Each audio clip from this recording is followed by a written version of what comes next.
Got a project on my dump trailer today.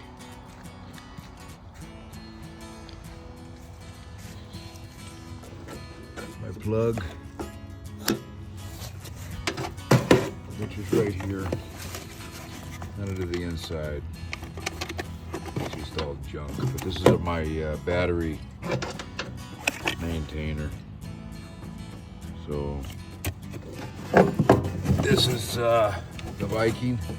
I've got a couple of these. Yeah, I had them for a couple of years and they seem to work pretty good.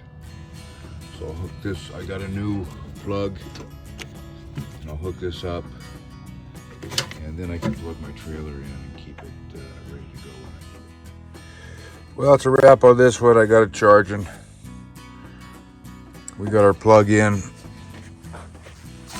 and I've got this pretty much fastened to the back of the toolbox here. We got it hardwired with shrink wrap into the battery, so that'll be okay. That'll work good.